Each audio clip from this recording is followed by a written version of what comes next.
The morning sun beat down mercilessly on Fort Benning's Whiskey Jack Range, casting harsh shadows across the barren Georgia landscape.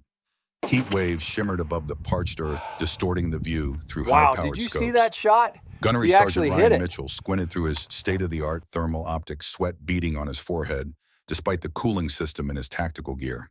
For the sixth time that morning, he adjusted the settings on his wrist-mounted Kestrel ballistic computer, a piece of technology worth more than most people's monthly salary.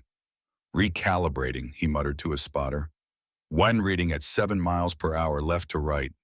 Mitchell's Elite Force Recon sniper unit had been attempting the same shot for over 3 hours now. The steel silhouette target stood mockingly at 1,700 yards, just shy of a mile away, undamaged and untouched, despite dozens of attempts from the six-man team. Each shooter had cycled through, each had failed, and the morning's frustration hung in the air as palpably as the Georgia humidity. "Something's off with these readings," Mitchell said, his voice tight with controlled irritation.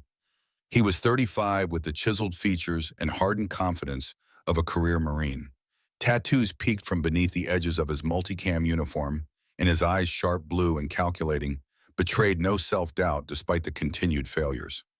He tapped the ballistic computer again, watching as complex algorithms calculated bullet drop, spindrift Coriolis effect, and a dozen other variables.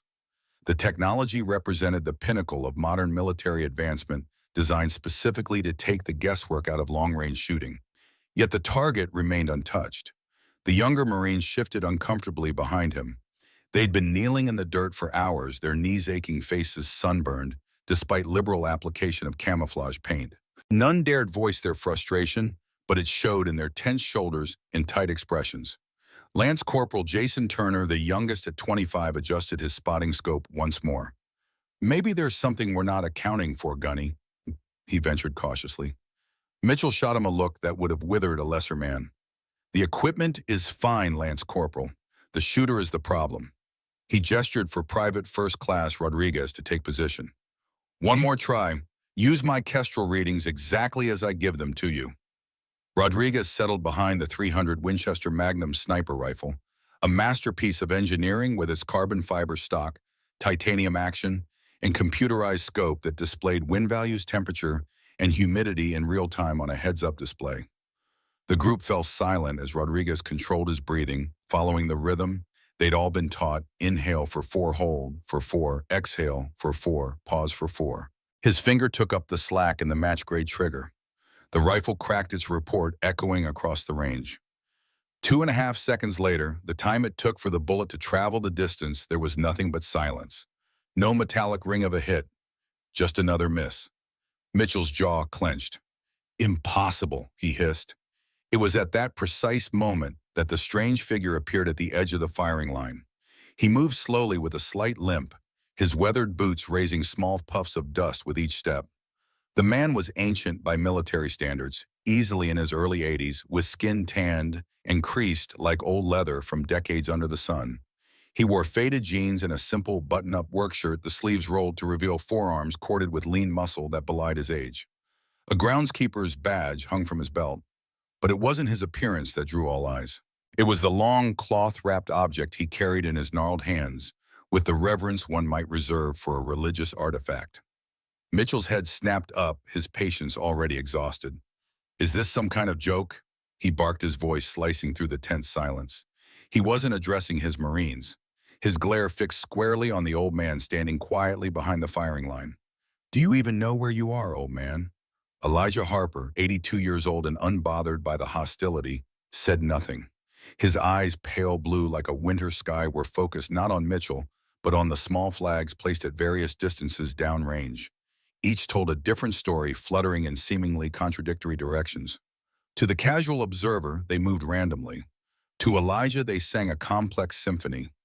"This is an active live fire range for forced reconnaissance snipers." Mitchell continued, stepping toward him. Every inch of the gunnery sergeant exuded modern military prowess, from his tactical boots to his digital camo uniform, adorned with combat patches. "Civilian presence is strictly prohibited. I need you to leave now." Elijah's gaze drifted from the windswept terrain to Mitchell. His eyes held a depth that seemed to absorb the younger man's aggression without reflecting any back. The corners of his mouth turned up slightly, not quite a smile, but an expression of gentle understanding. The wind is tricky today. Elijah said, his voice a low, calm rumble that seemed to carry the weight of decades. It's not just one wind, it's three. Mitchell let out a short, incredulous laugh. A few of the younger Marines shifted uncomfortably, exchanging glances. They had been struggling all morning, their state-of-the-art wind meters giving conflicting readings. The ballistic computers spat out firing solutions that proved useless time and time again. Three winds right, Mitchell scoffed, crossing his arms over his chest. Listen, Pops, I appreciate the folk wisdom, but we have equipment for that. He tapped the sophisticated device on his wrist. We're dealing with Coriolis effect spin drift and barometric pressure that changes every 5 minutes. It's a little more complex than holding up a wet finger. Elijah offered a simple, non-confrontational shrug. That computer of yours can't see the thermal updraft coming off those rocks at 1,000 yards, he said, pointing to a rocky outcropping halfway to the target. And it can't feel the downdraft from that ravine on the left. His weathered finger traced the line of a depression to the west of the range. The flag at the target is lying to you. It's showing a left to right, but the valley is funneling a current in the opposite direction just this side of it. Lance Corporal Turner lowered his spotting scope. He'd been watching the mirage boil and churn all morning, the heat waves creating visible distortions that indicated wind direction and speed. What the old man said made a strange kind of sense. The heat waves were flowing in different directions at different distances, creating layers of conflicting air currents. But he wouldn't dare voice that observation to Gunnery Sergeant Mitchell.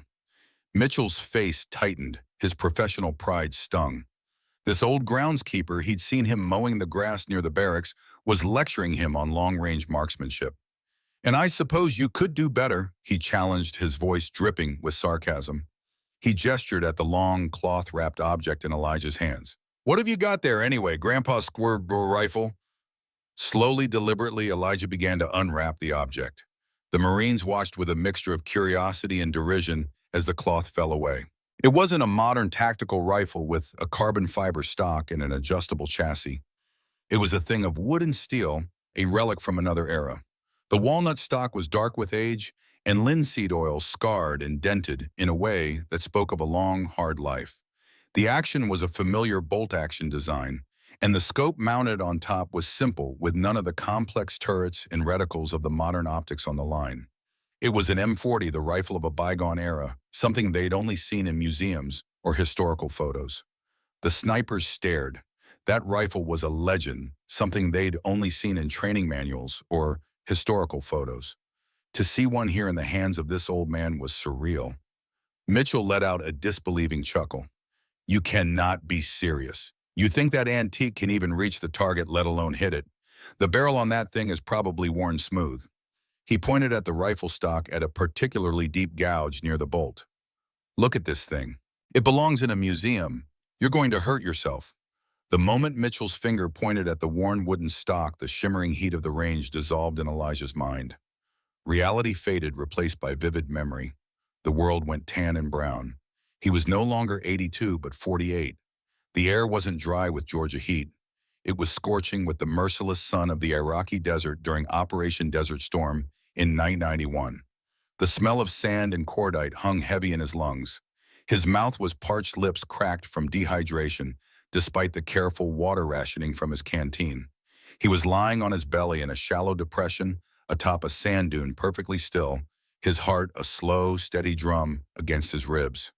He held the same rifle, its walnut stock already showing years of use, but still newer than it would become. The gouge Mitchell had mocked was fresh, a shard of shrapnel from a mortar round that had landed too close just hours before. Sand had worked its way into every crevice of his uniform, his skin raw where it chafed against the coarse grains. Sweat evaporated almost instantly in the desert air, leaving salt crystals that burned against his sunburned skin. He'd been in position for 14 hours, unmoving, waiting. Through the simple scope, he watched a small outcropping of rocks a half-mile away. An enemy heavy machine gun team was setting up a position that would pin down an entire company of Marines advancing through the valley below. The intelligence had been correct. The ambush was being prepared exactly where they'd predicted. Elijah's breathing was the only thing in the world he could control. The desert was alive with wind currents, hot air rising from sun-baked rocks, cool air rushing down from higher elevations, and the prevailing winds swirling unpredictably around the valley walls. His spotter, a young corporal named Martinez, whispered the wind call, "I'm showing variable 7 to 12 knots quartering from 10 o'clock." But Elijah wasn't listening to the words. He was watching how the fine sand particles danced across the dune's ridge. He noticed how the heat mirage boiled up differently at various distances. The enemy's position was 200 yards away, well within the rifle's range, but complicated by the three distinct wind patterns between him and the target. He made his own adjustments, ignoring the data from the primitive wind meter. This wasn't science. It was art. He let half a breath out and held the crosshairs settling not on the machine gunner, but at a seemingly empty point in space 2 feet above, and to the left, a spot that made no sense according to the textbook, but perfect sense to someone who could read the desert's subtle language. Elijah squeezed the trigger. The bullet traveled through three distinct wind currents, each one capable of pushing it off course. But Elijah had read them as clearly as words on a page. The round found its mark. Through his scope, he watched the machine gunner drop. A second shot neutralized the assistant gunner before either man understood what was happening. The Marine company below would never know how close they'd come to disaster. The report would simply state that an enemy position had been eliminated by sniper support. But those 16 hours in the baking sun, reading the wind's complex patterns, had saved dozens of lives. That night, back at the forward operating base, a colonel had approached Elijah's tent. "They're calling you something out there," he said without preamble. "The desert ghost. That shot shouldn't have been possible in those conditions." Elijah had simply nodded. He understood something that the ballistic computers and wind meters would never comprehend. The wind wasn't just data. It was a living thing with moods and patterns. You didn't measure it, you listened to it. The memory ended with the quiet thud of the suppressed shot, a sound swallowed by the vastness of the desert. Back on the range at Fort Benning, the sun beat down. Elijah's eyes refocused on Gunnery Sergeant Mitchell. The old man's expression hadn't changed, but something in his presence had settled, become heavier. He had heard the mockery, but it didn't land. The rifle was not a museum piece. It was a part of him. "This rifle has taken lives and saved more," Elijah said quietly, running his thumb along the worn stock. "It will reach your target just fine." Lance Corporal Turner watched the entire exchange, a knot of unease tightening in his stomach. He was a good Marine. He respected the chain of command, but he also respected his elders, and the gunnery sergeant's blatant disrespect felt wrong. More than that, there was something about the old man, a flicker of recognition in the back of his mind. He'd seen him around the base for years, always quiet, always keeping to himself. But he'd also heard stories, whispers from the old salts at the Armory legends about the quiet groundskeeper who used to be somebody. Mitchell was now fully committed to his course of action. His own failure on the range had curdled into anger, and Elijah was the perfect target. "I am not going to ask you again, sir," he said, the honorific dripping with sarcasm. "This is a restricted area. You are a civilian, and you are creating a safety hazard. Put that weapon down and step away from the firing line." Elijah made no move to comply.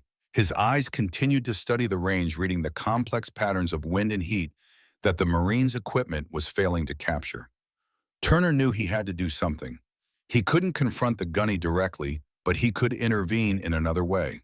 "Gunny," he said, standing up, "my spotting scope's reticle is swimming. I think the nitrogen seal broke from the heat."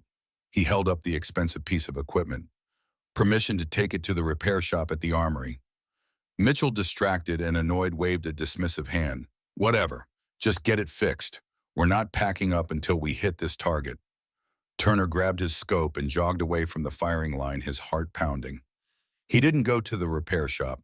He ducked behind a line of Humvees, pulled out his phone, and found the number he was looking for. The phone rang twice before a grizzled voice answered. "Armory, Master Gunnery Sergeant Phillips speaking." "Master Guns, it's Lance Corporal Turner from Charlie Company," Turner said, keeping his voice low and glancing back toward the firing line. "Turner, what can I do for you? Don't tell me you broke another $30,000 scope." Phillips said, his voice gruff but not unkind. "No, Master Guns. I'm out at Whiskey Jack Range with the Gunny Mitchell's team." Turner lowered his voice further. "You're not going to believe this. Gunny Mitchell is tearing into that old guy who helps tend the grounds, the quiet one." There was a pause on the other end of the line. When Phillips spoke again, his voice had lost its casual tone. "The old man with the limp?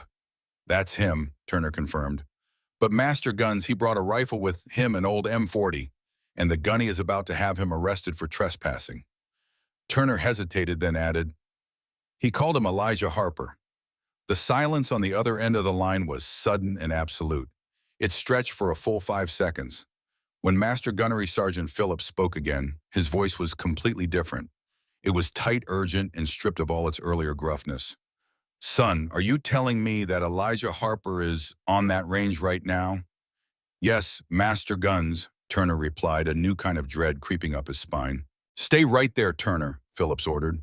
"Do not under any circumstances let Gunny Mitchell put a hand on him. Do whatever you have to do. I'm making a call. Just keep him there." The line went dead. Turner stood behind the Humvee, the spotting scope clutched forgotten in his hands. He had the distinct feeling he had just pulled the pin on a grenade. Colonel Marcus Reynolds, the commanding officer of the Marine Special Operations School, was in the middle of a budget meeting that was making him wish for the relative simplicity of a firefight. His aide, a young captain, knocked and entered without waiting for a response, his face pale. "Sir, I apologize for the interruption," the captain said, "but there is a priority call on your direct line from Master Gunnery Sergeant Phillips at the main armory. He said to tell you it's a Whiskey Alpha protocol." Colonel Reynolds frowned. There was no such thing as a Whiskey Alpha protocol in the official Marine Corps lexicon, but he knew Phillips was a man who had forgotten more about the Corps than most officers ever learned. He didn't engage in hyperbole. Reynolds picked up the phone. "This is Reynolds." He listened, his posture slowly stiffening, his knuckles turning white where he gripped the receiver. His side of the conversation was short-clipped and escalating in intensity. "What at Whiskey Jack range with Gunny Mitchell's team?" A pause. "Who did you say is there?" Another pause, longer this time. The color drained from Reynolds' face. "Say that name again." There was a long pause as Phillips repeated the information. The colonel's eyes widened, a look of profound shock washing over his features. "Are you absolutely certain?" he asked. He listened for another moment, then slammed the phone down onto the cradle with a crack that made the captain flinch. Reynolds stood up, his chair scraping loudly against the floor. The budget meeting was forgotten. "Captain," he barked, his voice a low command that broke no argument. "Get my vehicle now. Tell the base sergeant major to meet me at the front entrance in 2 minutes. We are going to Whiskey Jack Range. Lights and sirens all the way." Back at the range, Gunnery Sergeant Mitchell had reached his breaking point. The old man's placid refusal to be intimidated was more infuriating than any argument could have been. "That's it. I'm done with this circus," Mitchell declared, his voice rising. He took a step closer to Elijah, invading his personal space. "Sir, I am giving you a direct order to vacate this military installation. If you refuse, I will place you under apprehension myself and have the MPs escort you to a holding cell." To emphasize his point, he reached out and placed a firm hand on Elijah's shoulder, intending to guide him away from the firing line.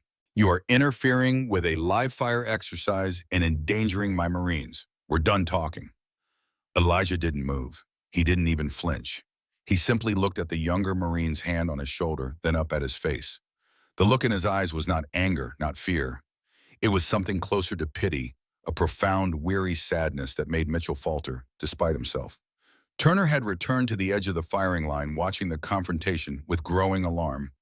Phillips had told him to prevent any physical contact, but Mitchell already had his hand on the old man's shoulder. The tension in the air was thick enough to cut with a knife. That was when the first siren cut through the air. It started as a distant wail, a sound so out of place on the remote range that everyone stopped. All heads turned toward the long dirt road leading from the main base. A plume of dust was rising, growing larger by the second. It wasn't one vehicle. It was a convoy, 2 Black Command Humvees and a military police cruiser, their lights flashing silently in the bright sun, speeding toward them at a pace that tore up the road. The Marines at the firing line stood frozen, unsure what to make of this unexpected development. Mitchell's hand remained on Elijah's shoulder, but the certainty had drained from his face, replaced by confusion. The convoy screeched to a halt just yards from the firing line doors, flying open before the vehicles had fully stopped. The first man out was Colonel Reynolds.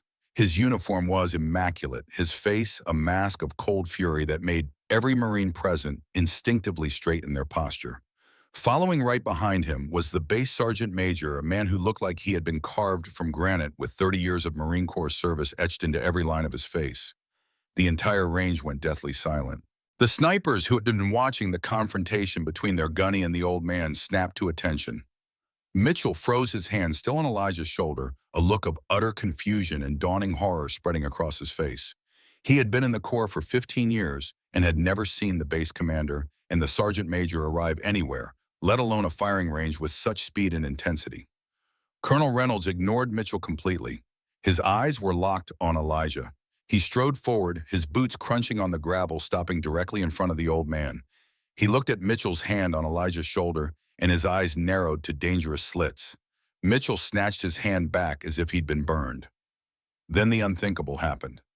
Colonel Reynolds, a full colonel in command of the most elite training facility in the Marine Corps, snapped to the sharpest, most breathtakingly precise salute Mitchell had ever seen. His back was ramrod straight, his arm locked at precisely the right angle, his gaze one of pure, unadulterated respect.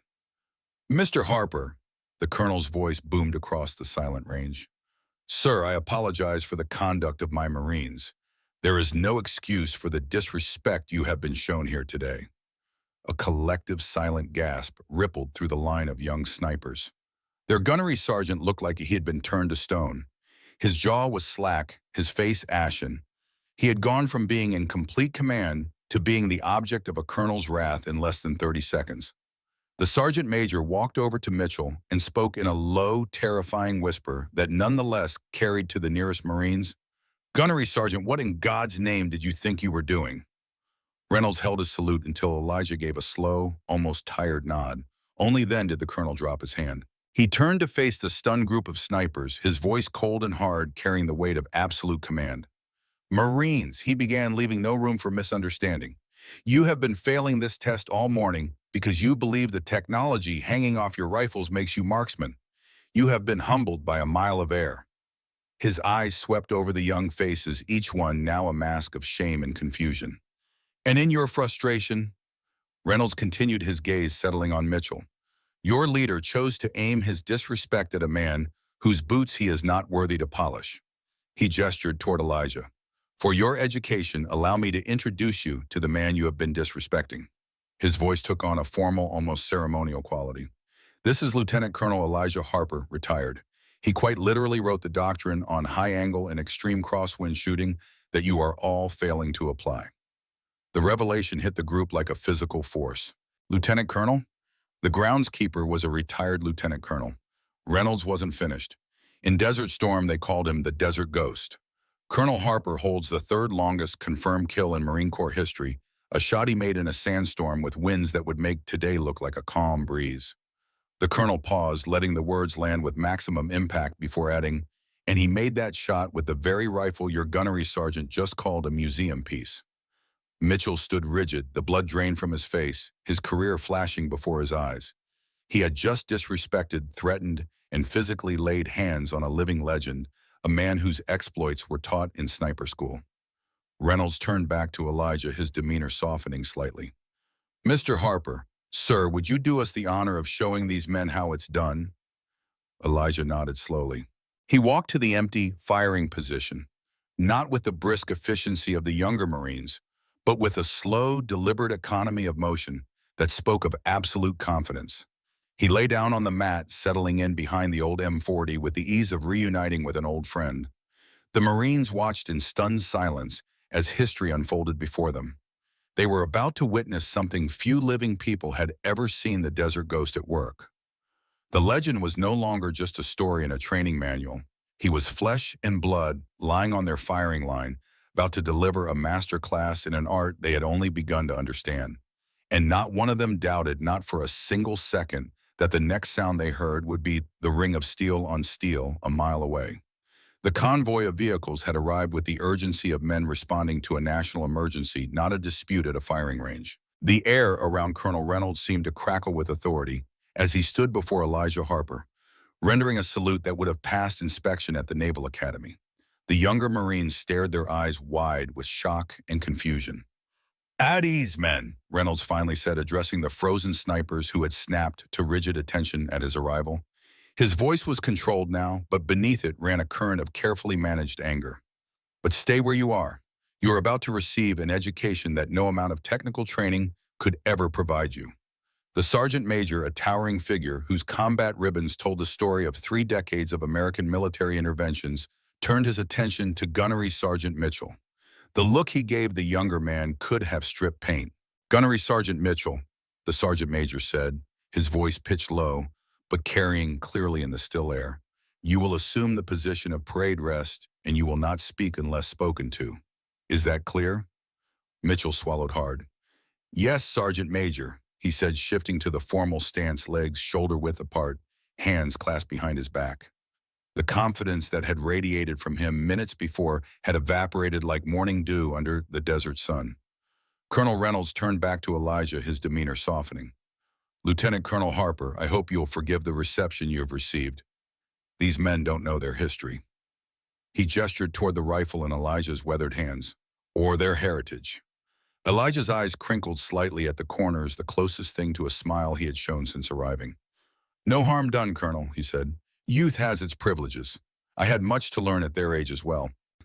The exchange was cordial, respectful, but it only deepened the mystery for the watching Marines. Mitchell's mind was racing, trying to place the name. Harper, Lieutenant Colonel Harper. The whispered legends began to coalesce in his memory stories told by instructors at Scout Sniper School, tales that had seemed like military mythology rather than actual history. Reynolds addressed the group. Marines, you've been struggling with this shot all morning because you've lost sight of the fundamentals. You've been trusting your equipment more than your senses. He gestured toward the distant target. That mile of air between you and your objective has been teaching you a lesson in humility, but you've been too stubborn to learn it. The colonel's eyes swept over the younger faces, each one now a mask of attention. For your education, allow me to introduce you to the man you have been disrespecting. His voice took on a formal, almost ceremonial quality. This is Lieutenant Colonel Elijah Harper, retired. He quite literally wrote the doctrine on high-angle and extreme crosswind shooting that you are all failing to apply. A murmur rippled through the group. Mitchell's face drained of color. Every Marine sniper knew the doctrine. It was the foundation of the modern sniper program. The chapter on wind reading was considered the definitive text on the subject. It was required reading at Scout Sniper School, and Mitchell had quoted from it dozens of times in his own training sessions. In Desert Storm, Reynolds continued, the Iraqi forces had a name for him. They called him the Desert Ghost. Colonel Harper holds the third longest confirmed kill in Marine Corps history, a shot made in a sandstorm with winds that would make today look like a gentle breeze. Reynolds paused, letting his words sink in. And he made that shot with the very rifle your gunnery sergeant just called a museum piece. The revelation hit Mitchell like a physical blow. He had just called the M40 rifle one of the most revered weapons in Marine Corps history, a squirrel rifle. Worse, he had dismissed the wisdom of a man whose achievements most snipers could only dream of matching. Reynolds turned back to Elijah, his demeanor respectful. Mr. Harper, sir, would you do us the honor of showing these men how it's done? Perhaps they need a demonstration of the fundamentals they've been neglecting. Elijah nodded slowly, his movements unhurried and deliberate. Happy to help, Colonel. Though I'm a bit older than the last time I qualified on the range. A quiet chuckle passed through the group, breaking some of the tension. Elijah walked to the empty firing position, moving with the careful precision of a man who had learned to conserve energy through decades of experience. He lowered himself to the ground, settling behind the old M40 with practiced ease. The younger Marines watched in fascination as Elijah prepared for the shot. There was none of the frenetic energy they associated with the marksmanship drills. No rapid adjustments of equipment, no constant checking of electronic devices. Instead, Elijah simply lay still for nearly a minute, breathing slowly, his eyes tracking the movement of the range flags, the sway of distant grass, the heat mirage rising from the Georgia soil. He didn't use a bipod to steady the rifle. Instead, he rested the forend on his battered old rucksack, a piece of equipment that looked as weathered and experienced as its owner. Your computers are looking for data, Elijah said, his voice calm and instructive, speaking to the silent Marines. You need to look for signs. See that shimmer over the rocks at 1,000 yards. It's flowing right to left. That's a thermal updraft. The Marines followed his gaze, some raising spotting scopes, to see what he was describing.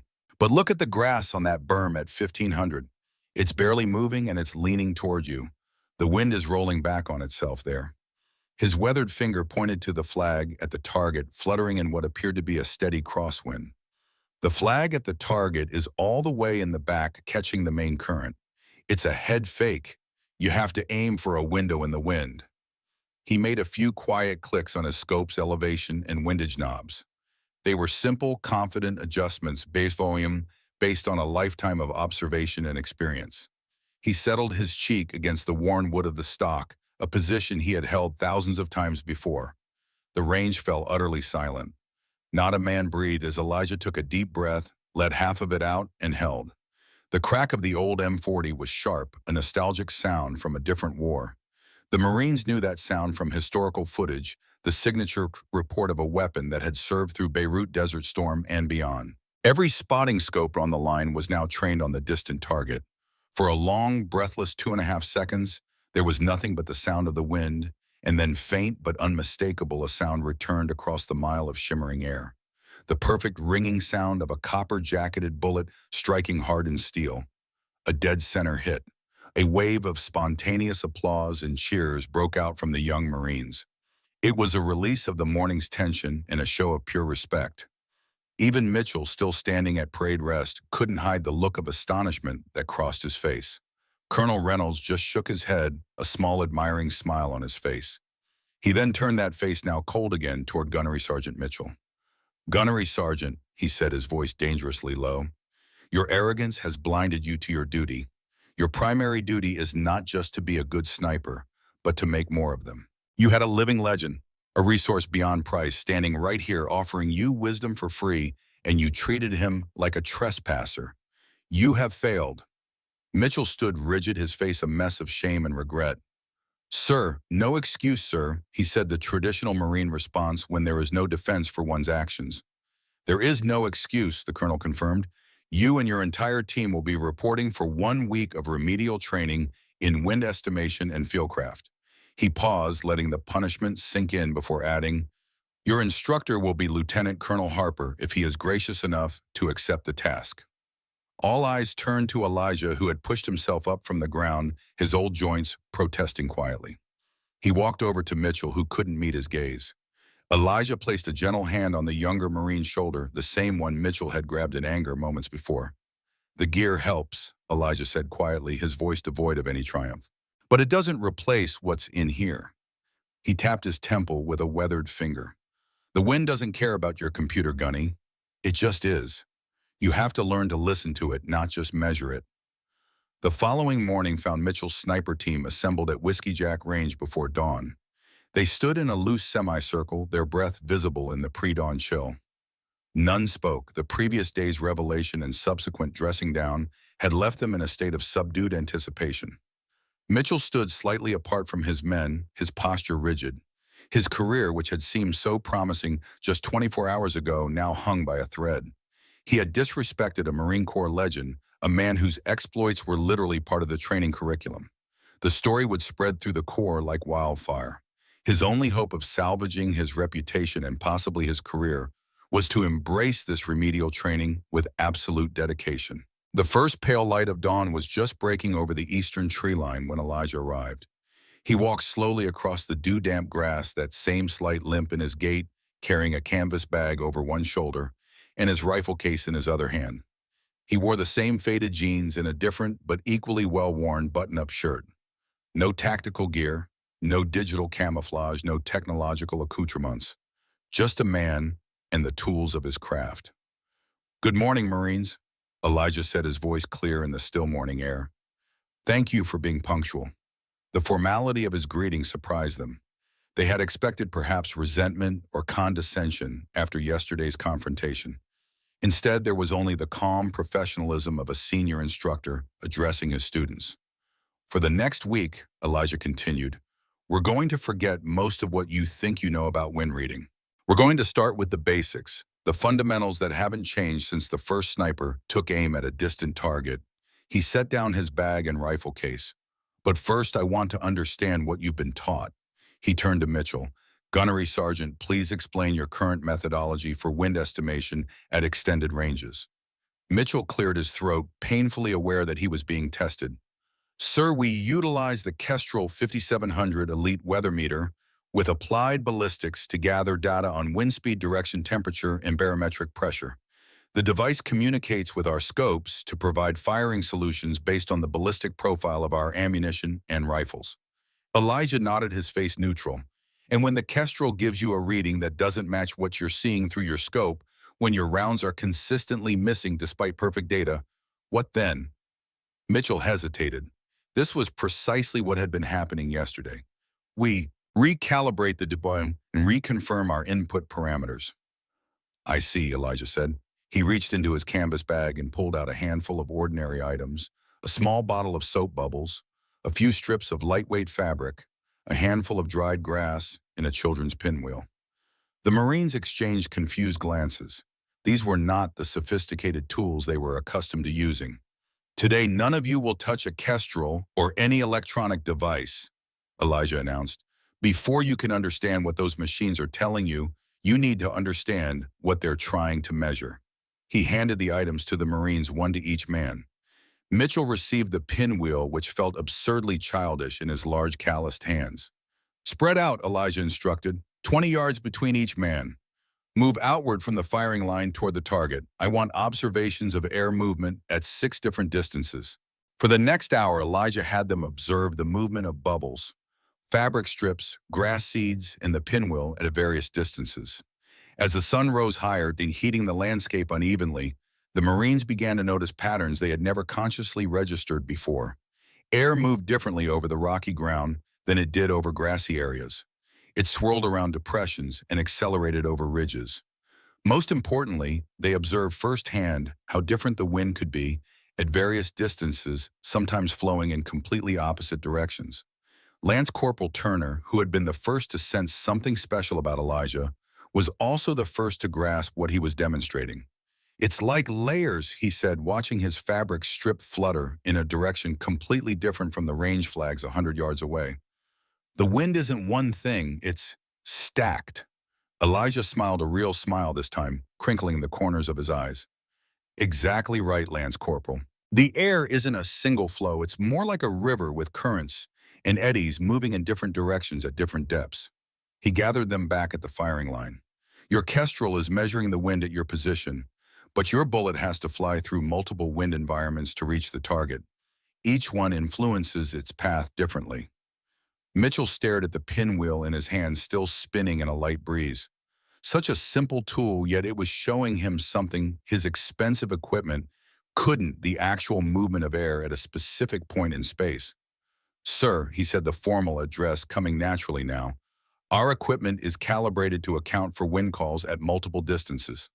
It is, Elijah agreed, but it's making mathematical assumptions based on algorithms and models. Those models are good, excellent even, but they can't see what you can see. He gestured toward the range. They can't see that heat mirage flowing differently at different distances. They can't see how the grass is bending on that far ridge. They can't feel the change in the air when the wind shifts. He opened his rifle case and removed the old M40, handling it with the casual familiarity of an old friend. The best snipers don't fight the environment at Mernaman, he said. They work with it. They listen to what it's telling them. For the rest of the morning, Elijah had them observe without shooting, just watching, taking notes, sketching wind patterns. It was tedious work, far from the dynamic shooting drills they were accustomed to, but none complained. They were in the presence of a master, and they knew it. As they broke for lunch, Mitchell approached Elijah, the pinwheel still in his hand. Sir, he said, his voice pitched low so the others couldn't hear, I want to apologize properly for yesterday. I was out of line. There's no excuse for how I spoke to you. Elijah studied him for a moment, those pale blue eyes seeing more than Mitchell was comfortable with. Apology accepted, Gunny, he said simply. Now let's see if we can make you the kind of teacher these young men deserve. As Elijah held the old rifle, its weight familiar in his hands, another memory surfaced, brief and warm. The Marines were taking their lunch breaks, sitting in small groups in whatever shade they could find. Elijah sat alone as befitted his position as instructor, but his mind was far away and long ago. He was a young corporal, barely 20 years old, in the dense forests of Fort Bragg in 1958. The Cold War was at its height, and the Marine Corps was developing new capabilities to counter Soviet threats. Among these was a growing emphasis on precision shooting at extended ranges, what would later become the formal Scout Sniper program. A grizzled master sergeant named William Hawkins, a veteran of both World War II and Korea, was pressing this very rifle into his hands. The stock was newer than the bluing on the barrel darker, but it was the same weapon, the prototype of what would later be designated the M40. "She's not fancy, son," the old-timer had said, his voice raspy from decades of cigarettes and shouted commands. "She's heavy, and she'll kick you if you don't hold her right, but she'll never lie to you." Young Elijah had run his hands over the smooth wood of the stock, feeling the quality of the craftsmanship. It was unlike the standard-issue rifles most Marines trained with. This was a precision instrument. "The wind, the heat, the rain, they'll all lie to you." Hawkins had continued, lighting another lucky strike. "This rifle won't. You just have to learn her language, learn to trust what she's telling you." That had been the beginning of Elijah's education, not just in marksmanship, but in the art of reading the environment. Hawkins had taught him to observe, to feel, to integrate himself into the landscape until he could sense changes in the air before they were visible. "A sniper is part shooter, part meteorologist, and part ghost," Hawkins had told him. "You've got to disappear into the world around you, become part of it, listen to it." 4 weeks, Hawkins had forbidden him from firing a single round. Instead, he'd had Elijah lie for hours in different terrain, forest, field, swamp, just watching the movement of leaves, grass, water, clouds, learning the language of the natural world. When Elijah had finally been allowed to shoot, it wasn't at paper targets. Hawkins had set up steel plates at varying distances in a valley where the wind swirled unpredictably. "Don't fight the wind," he'd instructed. "Dance with it." Those first shots had been revelatory. Elijah had truly seen the path his bullet would take before he pulled the trigger. He'd felt the connection between himself, the rifle, and the target, a connection mediated by the air itself. "You've got the gifts," and Hawkins had said after Elijah had hit 7 out of 10 targets in conditions that had defeated shooters with years more experience. "Now you've just got to nurture it." The memory shifted, jumping ahead years to 1991. Hawkins, now in his 80s and confined to a hospital bed at the VA Medical Center in San Diego, his once powerful frame wasted by cancer. The old master sergeant had summoned Elijah, by then a seasoned lieutenant colonel with multiple combat deployments behind him. "You still using that old rifle?" Hawkins had asked, his voice barely a whisper. "Yes, Master Sergeant." Elijah had replied, the old form of address coming naturally despite the reversal in their ranks. "She's never let me down." Hawkins had smiled, the gesture ghastly on his skeletal face. "Good. That rifle has a story. It needs to keep being told." He'd reached out with a trembling hand, grasping Elijah's wrist with surprising strength. "You need to teach them, Colonel. The young ones. They're going to forget what we know. They're going to trust machines instead of their senses. You can't let that happen." Elijah had promised a solemn vow to a dying man who had shaped his life. 3 days later, Hawkins was gone, but the legacy he had entrusted to Elijah lived on. The memory faded, bringing Elijah back to the present. The young Marines were finishing their lunches, preparing for the afternoon session. They were good men, well-trained and dedicated, but they had been taught to rely on their equipment more than their instincts, to trust digital readouts more than their own observations. That Elijah decided was about to change. "Gather round, Marines," he called, standing up with his rifle in hand. "This afternoon we're going to learn about something your fancy scopes can't show you: the story of the bullet's journey." The second day of training dawned overcast, with a capricious wind that gusted and swirled unpredictably across the range.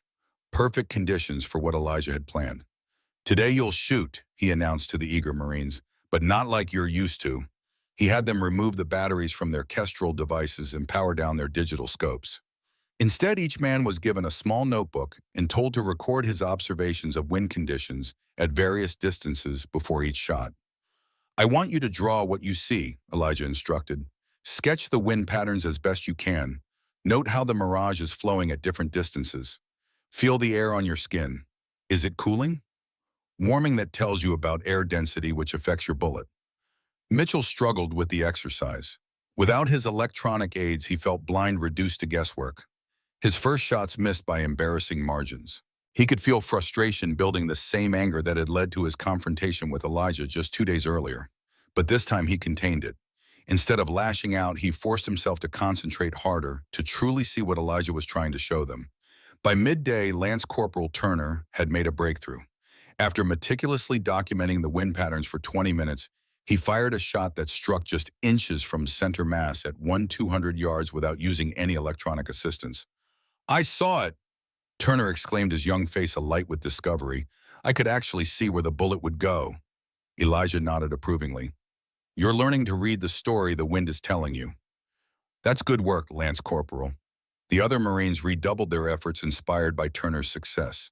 By the end of the day, each had managed at least one hit at extended range using only their observational skills and the basic ballistic data for their weapons. All except Mitchell. The gunnery sergeant remained frustrated, his pride still smarting from the public dressing down, his confidence shaken. When the day's training concluded, he lingered at the firing line, staring downrange as if the distant target had personally offended him. Elijah approached quietly, watching Mitchell for a moment before speaking. "You're trying it too hard, BD," he said. Mitchell turned surprised. He thought everyone had left. "Sir, Bo, you're forcing it," Elijah clarified. "You're so determined to prove yourself that you're not actually seeing what's in front of you." Mitchell's jaw tightened, but he forced himself to consider the criticism objectively. "I'm observing the same conditions as the others," he said. "You're looking, but you're not seeing." Elijah replied. He picked up a blade of grass from the ground, held it up between them. "What do you see?" Mitchell frowned.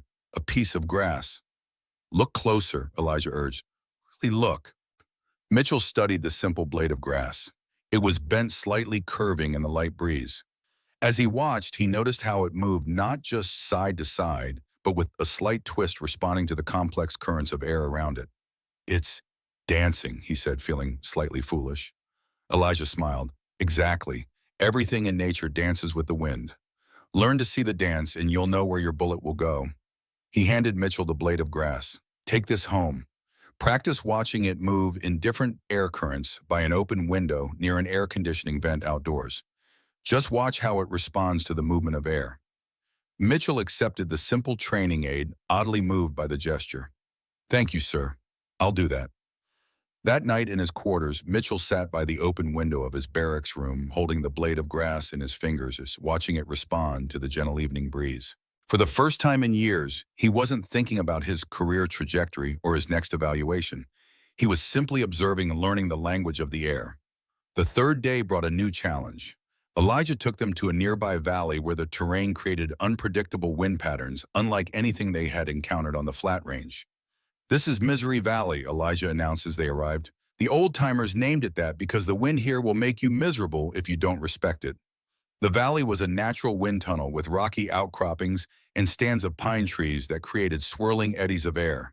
Flags planted at various distances showed wind directions that seemed to defy logic, some pointing in completely opposite directions despite being separated by only a few hundred yards.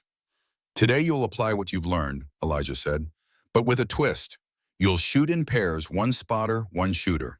The spotter will use the electronic equipment. The shooter will use only their observations. Then you'll compare your wind calls and see who's closer to the truth." It was a brilliant teaching technique. By creating a direct comparison between the electronic readings and their observational skills, Elijah was showing them the limitations of both approaches. Mitchell was paired with Turner, with the younger man spotting first.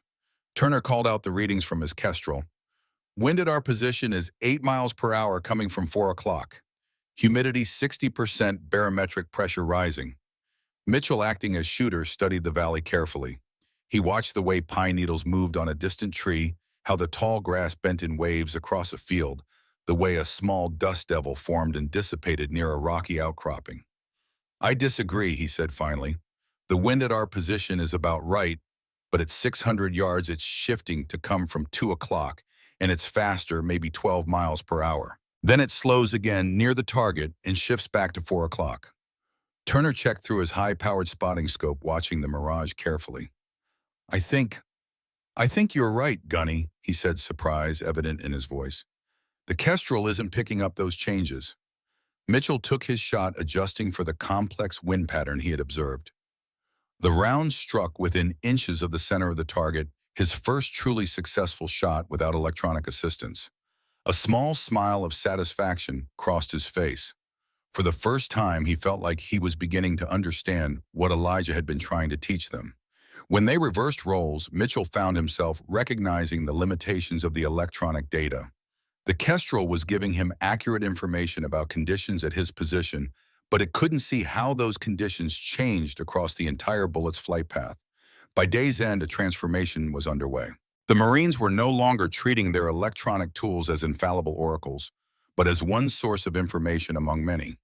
They were learning to integrate the data from their devices with their own observations, creating a more complete picture of the environment. As they packed up their gear, Mitchell approached Elijah again. "Sir, I've been thinking about what you said about the story of the bullet's journey." Elijah raised an eyebrow, inviting him to continue. "It's not just about the wind, is it?" Mitchell said. "It's about understanding the relationship between the shooter, the bullet, and everything in between. The bullet doesn't just fly through the air, it interacts with it. Every gust, every change in temperature or humidity, they're all part of the conversation." A genuine smile spread across Elijah's weathered face. "Now you're getting it, Gunny. That's exactly right." He placed a hand on Mitchell's shoulder. "You're starting to listen. Tomorrow we'll see if you can hear the whole symphony." The fourth morning of training broke with a thunderstorm. Heavy clouds hung low over Fort Benning, occasional lightning illuminating the landscape in stark electric flashes. Rain fell in sheets, drumming against the roof of the small classroom where Elijah had gathered the Marines instead of their usual outdoor location. "Perfect weather for today's lesson," Elijah said as the Marines shook water from their rain gear. Their expressions were skeptical. How could they practice long-range shooting in a deluge? Elijah stood at the front of the room beside a weathered projector screen that had seen decades of military briefings. "Today we talk about what happens when your technology fails you completely." He dimmed the lights and started an old slide projector. The first image showed a barren desert landscape, rolling dunes under a merciless sun. "Iraq, 1991, Elijah said quietly. "My second tour." The Marines leaned forward. They had been curious about Elijah's legendary shot, the one Colonel Reynolds had mentioned, but none had dared to ask directly. "Our intelligence had located a high-value target, an Iraqi general coordinating attacks against our forward positions. He was operating from a remote command post surrounded by a security detail." Elijah clicked to the next slide, a distant compound of low buildings nestled against a rocky hillside. The nearest approach was across 2 miles of open desert with zero cover. A frontal assault would have been suicide. Another slide, a map showing topographical lines and wind patterns. Command requested sniper support. The problem was the distance to 100 yards and the conditions. He clicked again, showing a weather report. Temperature 112 degrees, humidity below 5%, in the sandstorm that was predicted to hit within hours. Elijah paused, his eyes distant for a moment. "My spotter and I set up here," he indicated a position on the map. "We would have one shot before the storm hit and before the target moved. My Kestrel, a much earlier model than what you use now, gave me wind readings. My ballistic tables gave me drop calculations." His voice took on a different quality, more intimate, as if he were sharing a secret. "But when I looked through my scope, I could see the wind was wrong. The Kestrel said 12 miles per hour from the east, but I could see dust devils forming and dissipating at different distances, all moving in different directions. The air near the target was shimming like water, but the pattern was fractured, different currents at different elevations." The next slide showed a notebook page covered in meticulous drawings, arrows, angles, calculations. "I spent an hour just watching, drawing what I saw, learning the pattern." He turned to face the Marines. "The bullet would have to travel through 7 distinct wind environments. No computer then or now could calculate that path accurately." Mitchell raised his hand. "Sir, how did you compensate?" Elijah smiled. "I trusted what I saw, not what my instruments told me. I made a judgment about how each zone would affect the bullet's path. Then I aimed at a point that seemed wrong according to all the textbooks, but I knew it was right." The final slide, a black and white photo showing a younger Elijah kneeling beside his rifle, his face streaked with camouflage paint and dust. Behind him, a sandstorm was visibly approaching on the horizon. The shot connected. The target was eliminated.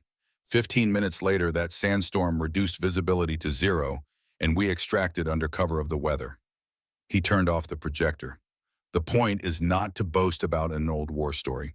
The point is that there will be times when your technology is useless or misleading.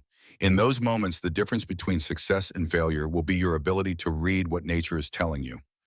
As if on cue, the classroom lights flickered as thunder boomed overhead. Elijah smiled. Weather is not our enemy, it's information. Today we're going to shoot in this storm. The Marines exchanged glances of disbelief. Sir, Mitchell ventured, visibility is down to maybe 200 yards in this downpour. Exactly, Elijah replied. So we'll shoot at 200 yards. The principles are the same whether the target is at 200 yards or 2,000. Rain has weight, it affects a bullet's path. Wind pushes rain, showing you its direction and force more clearly than any flag. He led them out into the deluge to a shortened range where targets had been set up at the distance he had specified. For the next 3 hours, the Marines shot in conditions that would normally have shut down any training exercise. They were soaked to the skin, despite rain gear, but not one complained. Elijah moved among them, pointing out how raindrops streaked at different angles at different distances, revealing wind currents invisible to the naked eye in clear weather. He showed them how to judge the density of rainfall and calculate its effect on their rounds. Most importantly, he taught them to embrace adverse conditions as additional sources of information rather than obstacles to overcome. By the time the storm began to clear, each Marine had developed a new appreciation for the complex interaction between their bullets and the environment. They had learned to see weather as a tactical consideration rather than merely an annoyance. As they cleaned their weapons and afterward, Elijah approached Mitchell, who was meticulously drying his rifle with a soft cloth. "Gunny, a word in private," he said. Mitchell followed Elijah to a quiet corner of the equipment shed. The older man studied him for a moment before speaking. "You've made good progress," Elijah said. "Better than I expected given our initial encounter." Mitchell nodded, uncertain where this was heading. "Tomorrow is our final day of training," Elijah continued. "Colonel Reynolds will be observing. There will be a test of everything you've learned." A flicker of concern crossed Mitchell's face. His career might well hinge on his performance tomorrow.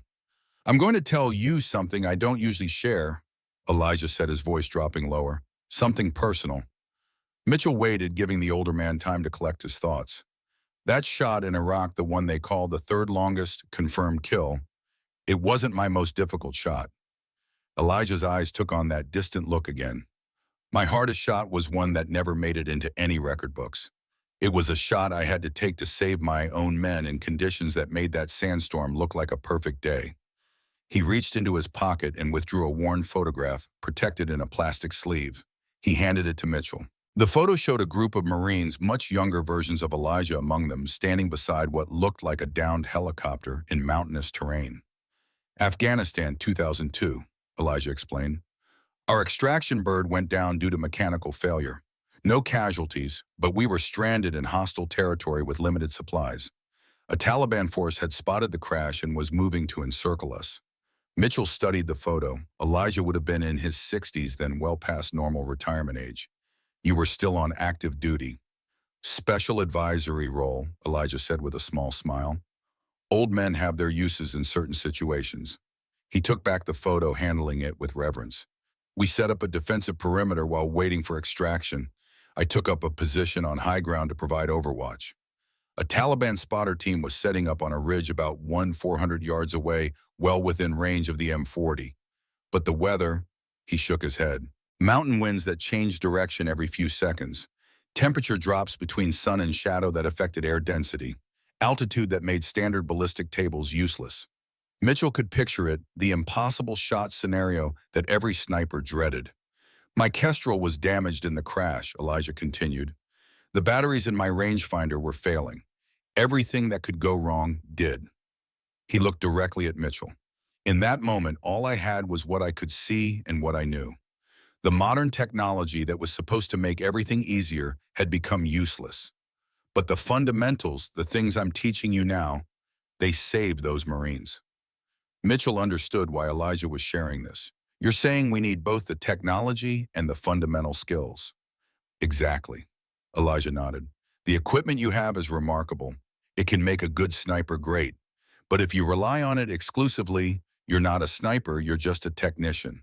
And when it fails, as it eventually will, You'll be helpless. He put a hand on Mitchell's shoulder. Tomorrow I want you to show Colonel Reynolds that you understand this. Show him that the Marine Corps sniper tradition is in good hands, hands that know when to trust their instruments and when to trust their instincts. Mitchell straightened, feeling the weight of responsibility. I won't let you down, sir. I know you won't, Gunny. Elijah smiled. Because despite our rough start, I see something in you that reminds me of myself at your age, stubborn as hell, but willing to learn when the evidence is right in front of you. As Mitchell turned to leave, Elijah called after him. And Mitchell, get some rest tonight. Tomorrow we'll test everything you've got. Dawn on the fifth day brought perfect cloudless skies, weather so ideal for shooting that Mitchell immediately grew suspicious. He gathered his team early before Elijah was scheduled to arrive. Listen up, he told them, his voice low and urgent. Today's not going to be what it seems. Colonel Reynolds will be here to evaluate us, but the real test will be something unexpected. Harper's been teaching us to look beyond the obvious to see what's really happening rather than what we expect to see. The Marines nodded, trusting Mitchell's instincts. Over the past 4 days, they had developed a new respect for their gunnery sergeant, watching him transform from a technology-dependent shooter to someone who is beginning to truly understand the art of marksmanship. Whatever happens, Mitchell continued, remember everything Colonel Harper has taught us. Trust your observations first, your instruments second. Turner, who had shown the most natural aptitude for Elijah's methods, spoke up.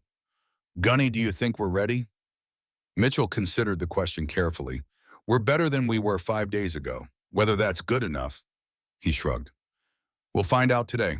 At precisely 0800, 3 vehicles approached the range. The first carried Colonel Reynolds and the Sergeant Major. The second contained Elijah. The third, unexpected, was a transport truck carrying what appeared to be several other Marine sniper teams. Mitchell felt his stomach tighten. This wasn't just an evaluation. It was a competition. Reynolds approached Mitchell's team, his face unreadable. Gunnery Sergeant, today, your team will participate in a modified sniper challenge against teams from 3 other companies. The course has been designed by Lieutenant Colonel Harper to test the principles he's been teaching you. Mitchell maintained his professional demeanor, but inwardly he was calculating the odds. The other teams hadn't received Elijah's specialized training, but they were all experienced snipers with impeccable records. His own team was still adjusting to their new approach. The competition will consist of 3 stages, Reynolds continued. Precision fire at known distances, unknown distance estimation without laser rangefinders, and finally a moving target engagement under environmentally challenging conditions. He gestured toward a hill in the distance. The course has been set up at Wildcat Range. You'll proceed there immediately. Good luck, Marines. As the teams began to gather their equipment, Elijah approached Mitchell. Remember what we discussed, he said quietly. Today isn't about beating the other teams. It's about demonstrating that you understand what I've been teaching you. Mitchell nodded. Yes, sir. We won't let you down. Wildcat Range was notorious among Fort Benning's snipers. Unlike the methodical, controlled environment of Whiskey Jack Range, Wildcat was wild terrain, rolling hills, dense patches of forest, sudden ravines, and constantly shifting wind conditions. It was as close to a combat environment as training could provide. The competition began with what appeared to be a straightforward precision shooting, stage targets at known distances from 300 to 900 yards. Mitchell's team performed well, but not exceptionally. They finished in second place behind a team from Alpha Company, led by Staff Sergeant Ramirez, a sniper with multiple combat deployments and an impressive competitive record. The second stage range estimation without electronic assistance is where Elijah's training began to show results. Mitchell's team used natural reference points and shared observational techniques to estimate distances with remarkable accuracy. They moved into a tied position for first place. As they prepared for the final stage, Turner spotted something unusual. Gunny, look at that, he said, pointing toward the ridge line where the moving target engagement would take place. A series of industrial fans had been set up at various points, massive wind machines like those used on movie sets. Mitchell smiled grimly. Artificial wind currents. Harper wants to see if we can read the patterns. The final stage required each team to engage a remote-controlled target vehicle moving along an unpredictable path at distances ranging from 600 to 1,200 yards. The wind machines created chaotic air currents that changed constantly as the target moved through different zones. The teams from Bravo and Charlie companies went first with mediocre results. Their reliance on wind meters and ballistic computers led them astray as the artificial currents confused their instruments. Ramirez's team performed better, adapting somewhat to the conditions, but still struggling with the complex wind patterns. They managed 3 hits out of 10 attempts, a respectable showing, given the difficulty. Then it was Mitchell's team's turn. As they set up their position, Mitchell gathered them for a final word. "Forget the equipment," he said firmly. "Watch the grass. Watch the dust kicked up by the target vehicle. See how it moves differently in different zones. Draw the wind map in your mind before you take the shot." Turner, as their best natural observer, called wind for the first shooter. "Multiple currents," he reported, watching through his spotting scope. "The fan at our 10 o'clock is creating a right-to-left push for the first 400 yards. Then there's a calm zone until about 800 yards. After that, the crosswind from the fans on the ridge is creating a left-to-right push." The shooter nodded, making mental calculations. When the target appeared moving erratically along its programmed path, he tracked it smoothly, waiting for it to enter a zone where he fully understood the wind patterns. His shot broke cleanly and connected. One by one, each member of Mitchell's team engaged the target. They didn't rush, didn't force shots when the target was in areas with unpredictable winds. They waited for their moments, the windows in the wind, as Elijah had called them. When Mitchell took his turn as the final shooter, the pressure was immense. His team had connected with 7 out of 9 shots so far, an unprecedented performance in these conditions. One more hit would secure their victory beyond any doubt. As he settled behind his rifle, Mitchell was acutely aware of Elijah and Colonel Reynolds watching through spotting scopes from a nearby observation point. Everything he had learned, everything he had come to understand about the integration of technology and natural observation would be tested in this moment. The target appeared moving faster now, as if the operators had decided to increase the difficulty for the final shot. Mitchell tracked it, noting how the dust swirled behind it in complex patterns that revealed the invisible air currents. He had a choice to make: trust his Kestrel, which was giving him a consistent reading that didn't match what he was seeing, or trust his observations. 5 days ago, he would have followed the instrument without question. Now he switched it off and set it aside. "Wind is swirling," Turner reported beside him. "Multiple directions. I can't give you a clean call." "I see it," Mitchell replied calmly. He watched the target, waiting for it to enter a zone where he could predict the wind's effect. The seconds ticked by. The target was approaching a point where it would disappear behind a hill, ending his opportunity. Then he saw it, a moment when the dust pattern stabilized, revealing a clear wind signature. He adjusted his aim to a point that felt intuitively right rather than technically correct. The rifle cracked. The round flew true, striking the target dead center. A perfect hit at 150 yards through artificially created chaotic wind conditions. Cheers erupted from his team. They had achieved 9 hits out of 10 attempts, a score that would have been impressive on a calm day at a known distance range, let alone in these conditions. Colonel Reynolds approached his face, betraying a hint of a smile despite his attempt at maintaining a stern demeanor. "Impressive shooting, Gunnery Sergeant," he said. "It appears Lieutenant Colonel Harper's remedial training has been effective." Mitchell stood at attention. "Thank you, sir. The credit belongs to Colonel Harper and the men of this team. They embraced his teachings without reservation." Reynolds nodded. "The results speak for themselves. I'll be recommending that elements of this training methodology be incorporated into our standard sniper curriculum." He turned to Elijah, who had joined them. "Assuming you're willing to consult on the development of that curriculum, Colonel." Elijah inclined his head slightly. "I'd be honored to contribute, Colonel. These men have reminded me how rewarding teaching can be." After Reynolds departed to congratulate the other teams, Elijah took Mitchell aside. "That final shot," he said quietly, "you didn't use your Kestrel."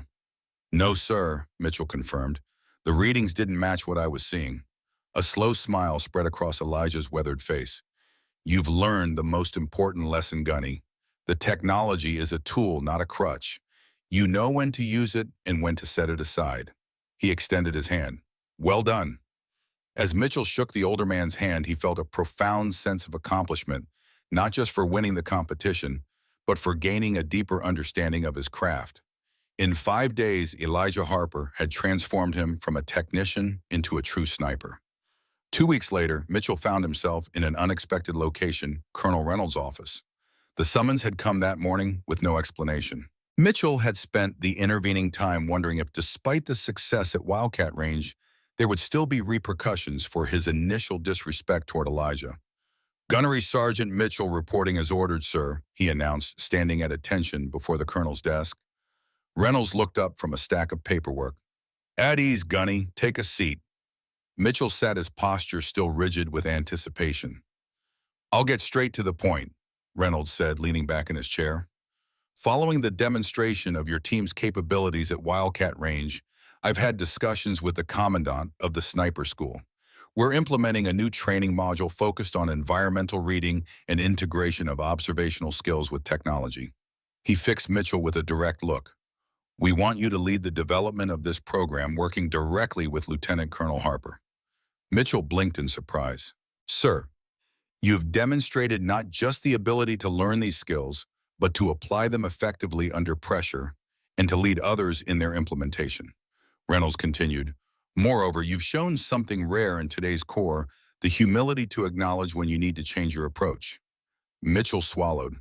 "Thank you, sir. I'm honored by the opportunity." Reynolds wasn't finished. "There's more. The module will officially be designated the Harper Win Doctrine.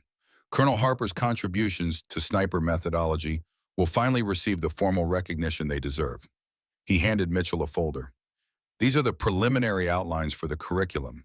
Colonel Harper has already reviewed them and made his recommendations. Now we need you to develop the practical applications." Mitchell accepted the folder, deeply moved by the significance of what Reynolds was proposing. "Sir, may I ask a question?" "Go ahead." "Why me after how I behaved toward Colonel Harper initially?" Reynolds interrupted. "Because of how you behaved afterward, Gunny. You took a humbling experience and turned it into growth. That's the kind of leadership we need for this program." He paused. "And because Colonel Harper specifically requested you." That afternoon, Mitchell drove to a small house on the outskirts of Columbus, Georgia. Elijah had given him the address during their final day of training, telling him to visit when he had something worth discussing. The house was modest, but impeccably maintained, a single-story ranch with a wraparound porch and a garden that showed hours of careful attention. Mitchell parked his truck and approached the front door, the folder from Colonel Reynolds tucked under his arm.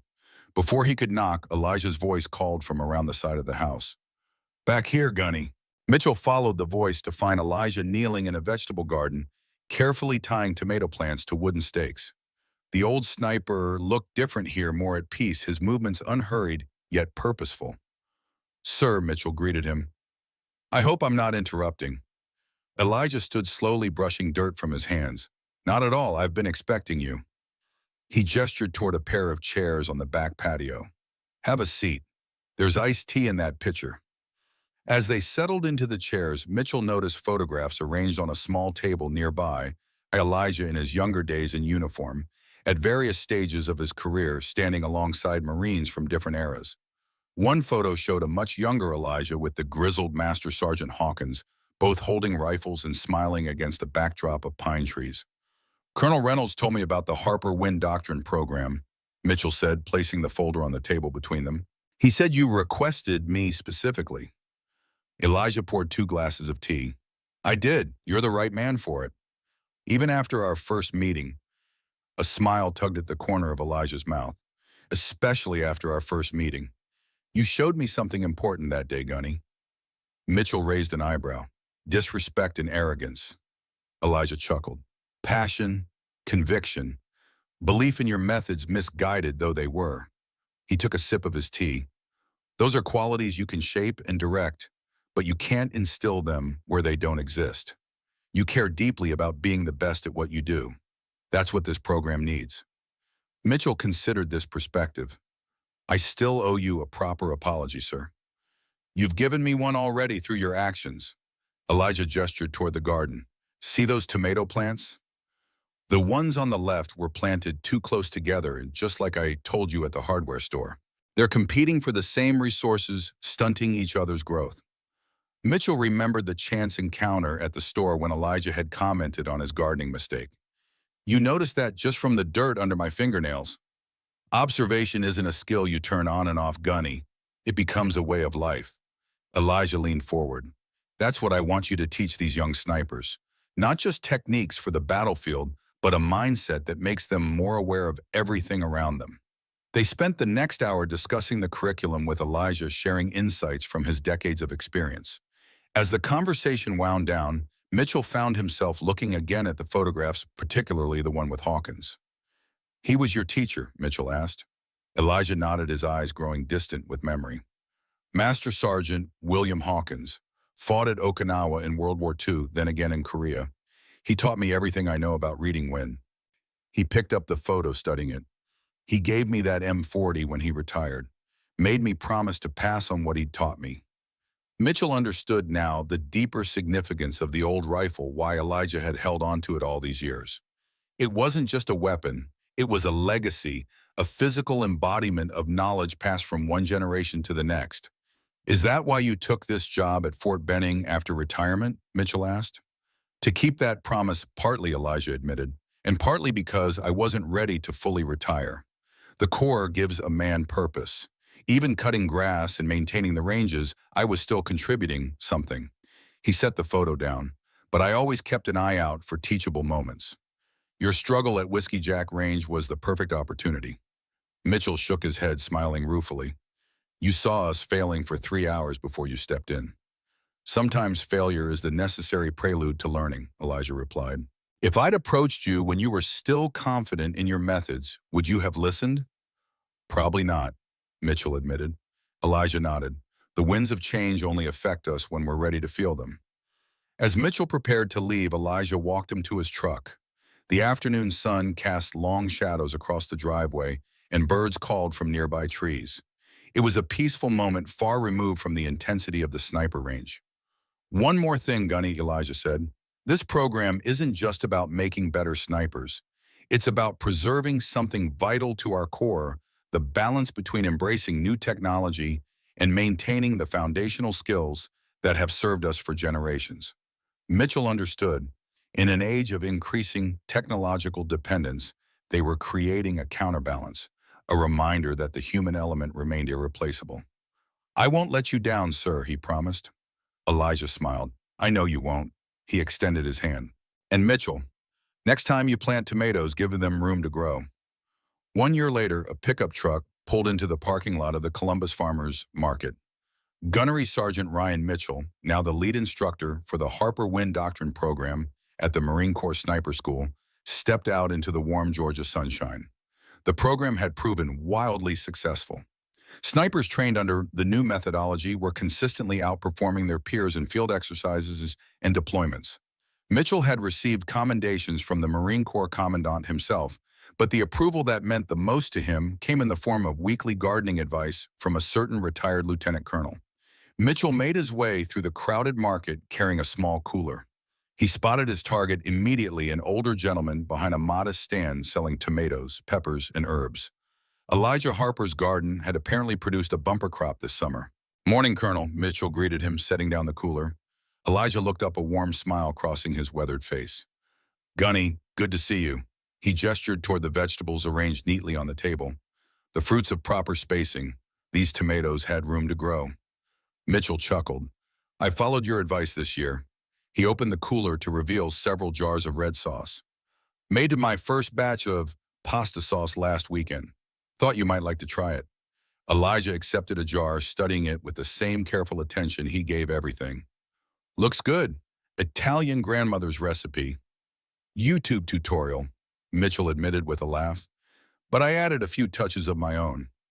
They fell into easy conversation, discussing the progress of the sniper program, Elijah's garden, and Mitchell's recent engagement to a local school teacher. Around them, market goers moved about their Saturday routines, oblivious to the fact that they were passing two of the most lethal precision marksmen the Marine Corps had ever produced.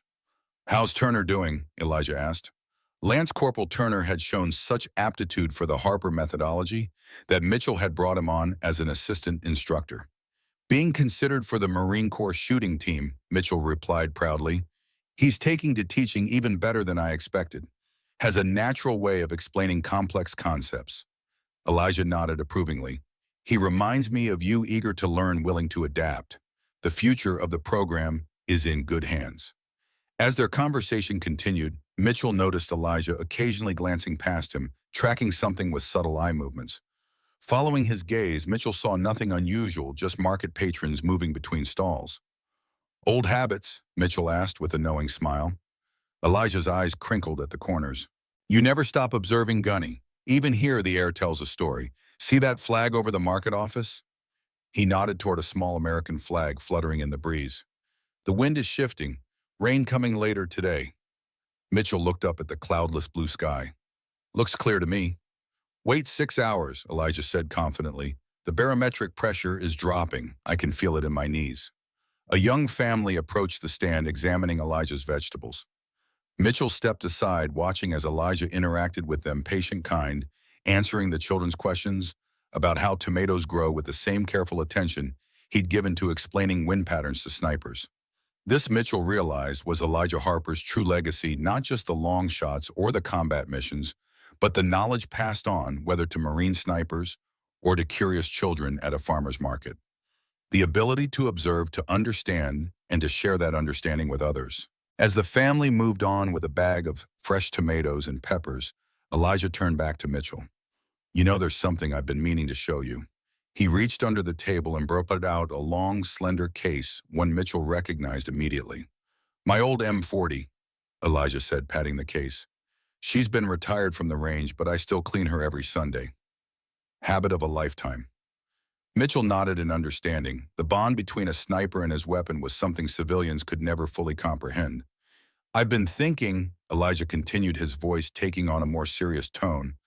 "Hawkins gave this rifle to me to ensure the knowledge would continue. I've done my part, creating the program and finding the right person to lead it." He pushed the case toward Mitchell. "I think it's time she had a new caretaker." Mitchell stared at the case in shock. "Sir, I can't accept this. That rifle is your history."